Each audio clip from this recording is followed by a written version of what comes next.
ఇప్పుడు గమ్మీస్ వాడేటప్పుడండి రకరకాల హెల్త్ ఇష్యూస్‌తో ఉంటాం సాధారణంగా.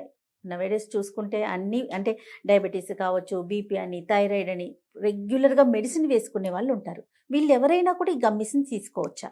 Yes ma'am. తీసుకోవచ్చు. ఆహా! ఎందుకంటే దీంట్లో జీరో షుగర్ ఉంటుంది. జీరో కొలెస్ట్రాల్ ఉంటుంది. హ్మ్. ఎలాంటి హార్మ్‌ఫుల్ చేసే ఇంగ్రీడియెంట్స్ ఏముండవు దీంట్లో. ఓకే. ప్యూర్‌గా న్యూట్రిషన్ సప్లిమెంట్ ఇది పూర్తిగా. హుహు. దీనివల్ల ఎలాంటి సైడ్ ఎఫెక్ట్స్ ఉండవు మ్యామ్. ఈవెన్ డయాబెటిక్ పేషెంట్స్ కూడా మనం గమ్మి తీసుకోవచ్చు. ఓకే. ఎలాంటి ఎఫెక్ట్ ఉండదు. బ్లడ్ ప్రెషర్ పేషెంట్ తీసుకోవచ్చు. థైరాయిడ్ పేషెంట్ తీసుకోవచ్చు. హుహు. ఎనీ కిడ్నీ ప్రాబ్లమ్ ఉన్నా, హార్ట్ ప్రాబ్లమ్ ఉన్నా గానీ మన గమ్మీస్ ఎలాంటి సైడ్ ఎఫెక్ట్స్ చేయవు వాటిని. ఓకే. జాగ్రత్తలు అంటే ఏం చేయాలండి? అంటే ఎలాంటి జాగ్రత్తలు గమ్మీస్ తీసుకునేటప్పుడు ఏదైనా కేర్ తీసుకోవాలా? అసలు అలాంటి పాయింట్ ఉందంటారా? ఏం లేదు మ్యామ్. దీంట్లో ఏం మెడిసిన్ లేదుగా మ్యామ్ దీంట్లో. Only nutrition supplement.